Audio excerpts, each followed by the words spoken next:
нашу славну Україну, гей, гей, розвеселимо.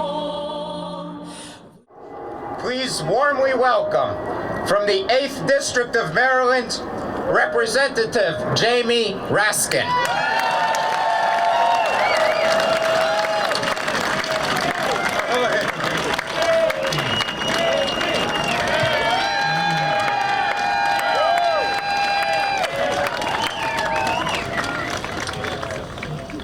Ambassador Makarova, distinguished noble veterans of the United States Armed Forces, veterans from Ukraine, brothers and sisters, all over the world today, people have a choice. You can stand with President Zelensky and NATO and the people of Ukraine, or you can stand with Vladimir Putin and Iran and North Korea. And I have come here today to say that the American people stand with the Ukrainian people and President Zelensky.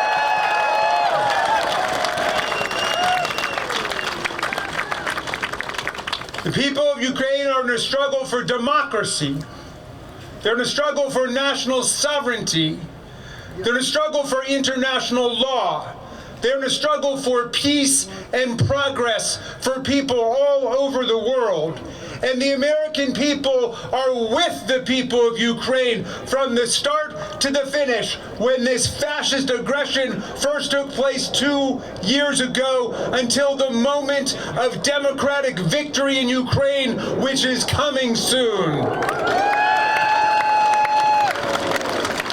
One of our great freedom fighters, Frederick Douglass, said, if there's no struggle, there's no progress. And the struggle may be physical, it may be moral, it may be physical and moral together, but there must be struggle. Power concedes nothing without a demand. It never has, and it never will. There's a message to you from Frederick Douglass and the people of Maryland. But fascist power will concede nothing without a military defeat, and the people of Ukraine, with the support of the people of America, will deliver to Vladimir Putin a military defeat for what they have done.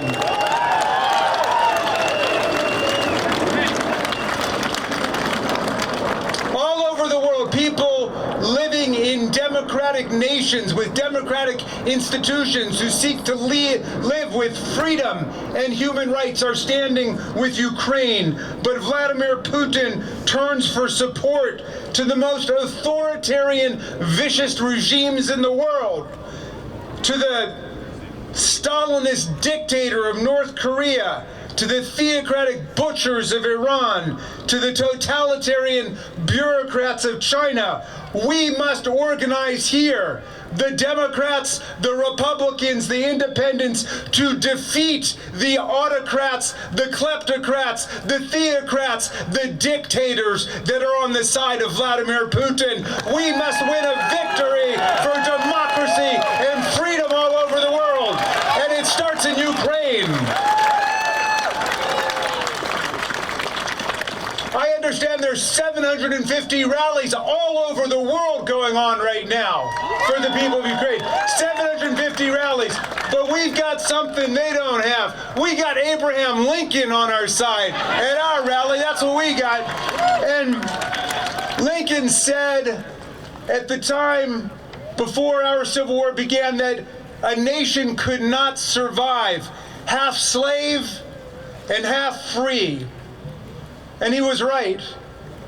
And the world today cannot survive half slave and half free. And so the question is, are we going to lie down and let Vladimir Putin and his filthy war machine roll all over us? Or are we going to stand up for freedom and democracy in Ukraine? Lincoln said, a house divided over slavery could not stand in the 19th century. And I tell my colleagues in Congress that a house divided over fascism cannot stand in the 21st century. We must all be opposed to fascism and aggression and Putin's war. century.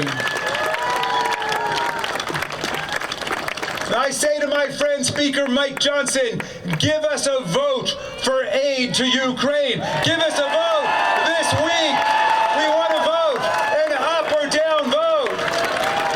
The American people want to support the people of Ukraine.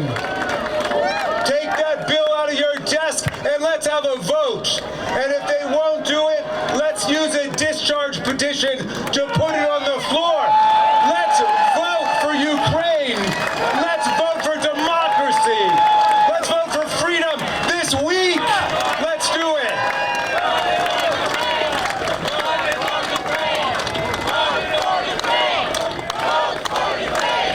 Vote for Ukraine.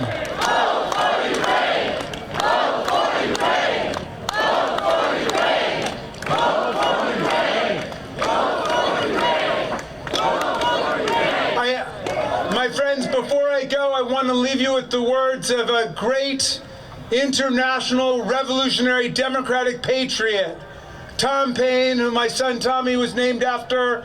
And Tom Paine came over to America 2 years before our revolution. He fell in love with the promise of our country. He said America would become an asylum to humanity.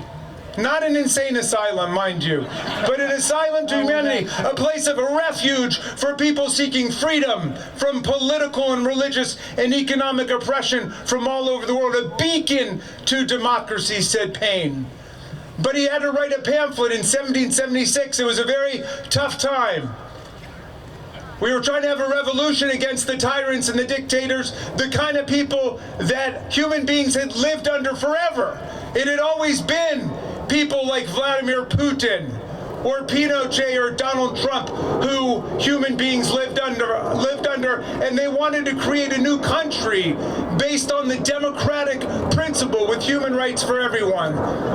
But a lot of people were turning fearful. They were saying, can you really beat a tyrant? Can you really beat the kings and the queens? And so Paine wrote this pamphlet called The Crisis, and I want to quote a passage to you.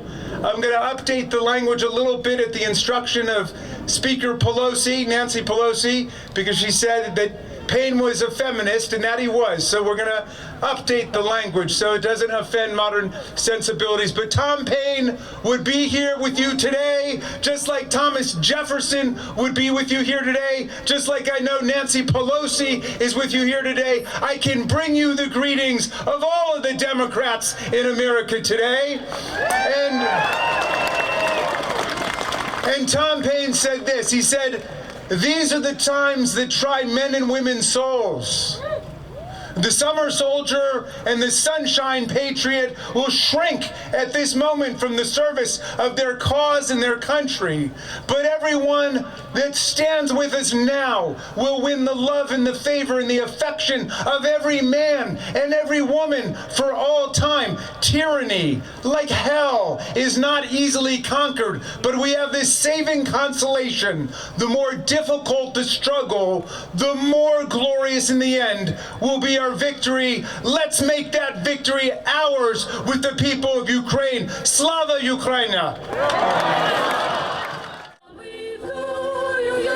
Пшеничкою зберемо, а ми нашу славну Україну, гей, гей, розвеселимо. А ми тую ярою пшеничкою зберемо, а ми нашу славну Україну, гей, гей, розвеселимо. Як повіє буйнесенький вітер,